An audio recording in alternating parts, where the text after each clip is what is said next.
Alice et le cristal magique. Scène 1. La forêt enchantée. La scène s'ouvre sur une forêt dense, pleine de couleurs vives et de lumière filtrée à travers les feuilles. On entend le chant des oiseaux. Narrateur. Il était une fois, au royaume des merveilles, une princesse nommée Alice. Curieuse et aventurière, elle aimait explorer les mystères de la forêt enchantée qui entourait son château. Alice, parlant à elle-même. Quelle belle journée pour une promenade. J'espère découvrir quelque chose de magique. Soudain, un hibou sage apparaît sur une branche d'arbre, ses yeux brillants observant Alice. Scène 2.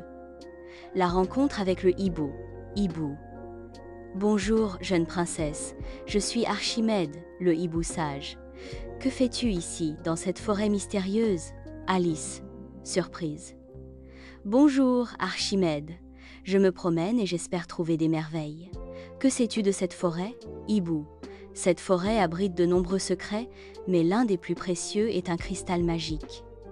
Ce cristal a le pouvoir d'exaucer un souhait, mais il est gardé par une créature redoutable. Alice, intriguée. Un cristal magique? Je dois le trouver? Quel est le gardien de ce cristal? Hibou. Il s'agit du dragon de l'ombre. Pour l'approcher, tu devras prouver ta bravoure et ta sagesse. Es-tu prête à relever ce défi? Alice, déterminée. Oui, je ne reculerai devant rien pour découvrir ce cristal. Scène 3. Le voyage commence. Alice et le hibou marchent ensemble à travers la forêt, traversant des rivières scintillantes et des prairies fleuries. Narrateur. Et ainsi, Alice et Archimède se mirent en route, affrontant des épreuves qui mettraient à l'épreuve le courage et l'intelligence d'Alice. Scène 4. La première épreuve, ils arrivent devant un grand pont fait de lianes. Archimède. Voici ta première épreuve, Alice.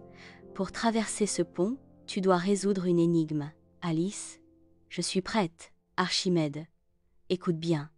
Je suis toujours devant toi, mais tu ne peux jamais me rattraper. Que suis-je? Alice réfléchit un instant. Alice. C'est l'avenir. Archimède. Bravo, Alice. Tu es plus sage que je ne le pensais. Le pont s'illumine et se transforme en un chemin solide. Scène 5. La deuxième épreuve. Il continue et arrive à une clairière où se dresse un arbre gigantesque. Archimède. La deuxième épreuve t'attend ici. Tu dois trouver la clé cachée dans cet arbre. Alice, regardant l'arbre. Comment vais-je trouver la clé? Archimède. Écoute le murmure du vent et observe les signes de la nature. Alice ferme les yeux et écoute attentivement. Elle remarque une petite ouverture dans l'écorce. Alice, s'approchant de l'arbre. Je crois que j'ai trouvé quelque chose. Elle atteint à l'intérieur de l'ouverture et en sort une clé dorée. Alice. Regarde, Archimède. J'ai trouvé la clé. Archimède. Bien joué, Alice. Tu es vraiment perspicace. Scène 6. L'affrontement avec le dragon.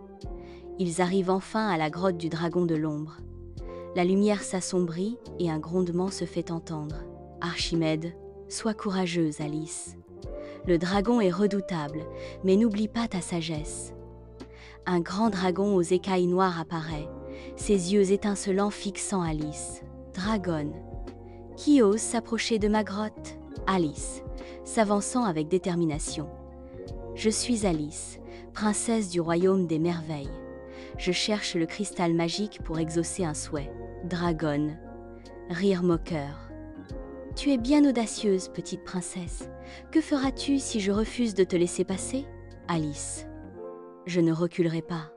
Je suis prête à affronter tes défis. Scène 7. Le dernier défi, Dragon. Alors prouve ta valeur. Réponds à mon énigme. Je suis léger comme une plume, mais même le plus fort des hommes ne peut me tenir longtemps. Que suis-je? Alice réfléchit intensément. Alice, c'est le souffle. Dragon, impressionné. Bien joué, petite.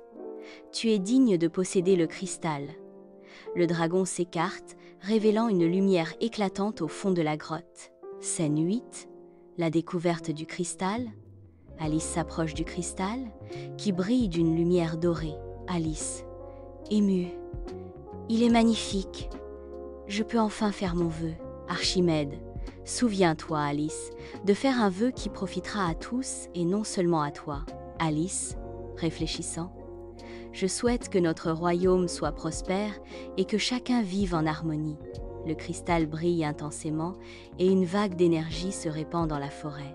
Scène 9. Le retour au château. Alice et Archimède sortent de la grotte, la forêt illuminée autour d'eux. Narrateur. Et ainsi, grâce à son courage et sa sagesse, Alice avait non seulement trouvé le cristal, mais elle avait aussi appris la véritable signification du pouvoir. Alice. Merci Archimède, je n'aurais pas pu le faire sans toi. Archimède, c'est toi qui as fait le plus grand pas, Alice. Le royaume est chanceux de t'avoir comme princesse. Ils se dirigent vers le château, la forêt rayonnante derrière eux. Narrateur. Et c'est ainsi qu'Alice devint une légende, une princesse qui apporta la paix et l'harmonie à son royaume, grâce à un cristal magique et à sa bravoure.